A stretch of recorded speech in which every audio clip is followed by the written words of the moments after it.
You can help support the channel by heading to our merchandise store and picking up some of our great aircraft designs created by our graphic designer. We'll have everything from fighters to transport aircraft, which you can choose to have printed on t-shirts, mugs, stickers and much more.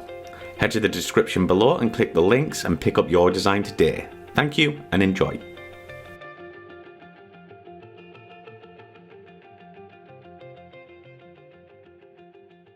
So you mentioned red flag before, let's talk about your two tours over there. What was that like?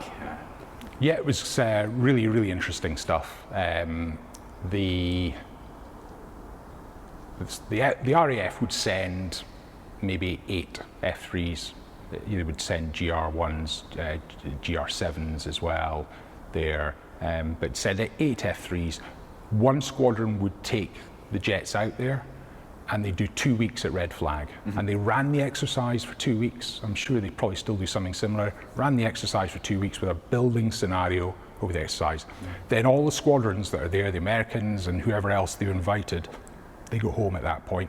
And a new squadron group comes in and they do the same exercise for 2 weeks. And the same happens again. The last part of the 6-week exercise is another set of squadrons. And then the last squadrons take the jets home. Got you, right. And that's why I ended up, the only time I've ever flown this aircraft behind us was on red flag, because I think it belonged to 25 Squadron at the time. So 25 Squadron flew the jets out for the first session, and we probably did the second or third session. So did you enjoy the flying out there? Yeah, flying was great. Big missions, 30, 40 aircraft. That's crazy. You know, we were a small part of that. You know, the mission lead is usually part of the strike package. Really interesting on the second one that I was there, the F-117s were playing. Oh, nice. And they weren't that interactive, it's got to be said. They went and did their stuff ahead of everybody else and they did it really well. But it was pretty interesting. The range itself is enormous, and it's just north of Area 51, which everyone likes to talk about, and that was a no-go. There's they called it the box. The Area 51. Don't go inside Area 51. If you do, you go home. And you could see everything inside there in terms of the airfield, etc. You're flying past. You're only 10 miles away from the airfield. You can actually see it. It's really interesting whilst you're in the middle of a fight. And whilst I was there were German F4s flying, and I do remember that the German squadron commander flew into Area 51. And when they got to the debrief, they said, "Who's pod such and such?" And he put his hand up and they said, "You're out." And that was the end of the exercise for him. So do you have any memorable stories from your time at Red Flag?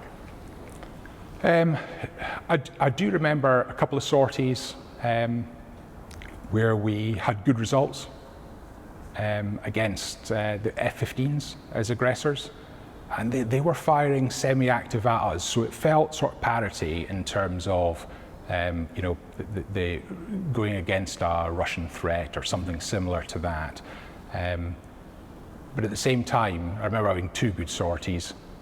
I also remember going out there, doing all the prep, all the setup, getting refueled, pressing at the start of the mission, and getting shot down in the first wave. And having to turn around and go home. That's it. You don't get to you don't regenerate at that point. Okay. So, but I've better memories, or more memories of doing well than of doing bad. Yeah, absolutely. So what was the social side like? It was great because you're in Las Vegas, and so lots of casino action. Good fun. Good fun. Everybody had a bit of fun in casinos. You were given some allowance for food over the time period you were there, so a lot of people took their allowance and spent in the casino straight away. So they're now earning their own money from the rest of the time there. So you also flew into Miramar. Can you briefly tell us about this story? Yeah, it was interesting. We had 2 days at Red Flag where the weather was poor, and there's a lot of aircraft, and there's a big sanctuary plan to try to keep people safe, but you can't really run it in bad weather. And we put our hands up and said, well, this is just like Scotland. So how about we, whilst nobody else is flying, we'll go and do some 4v4 or something in the bad weather in the range. And they said, no, our range is closed for 2 days. So the boss said, let's go somewhere else and do some of our own stuff. So we went and did a 2v2 or something like that, and landed into Miramar, which is kind of cool. Yeah. And I took a nice picture of the tower. Oh, the famous tower at Miramar, from the back of RF3 after we landed, and we went to the O Club, try to get a bit of Top Gun action. It was pretty quiet. It was a bit of a letdown, but it was really nice to go there. It's nice to do something and not just sit around for 2 days doing nothing back at base.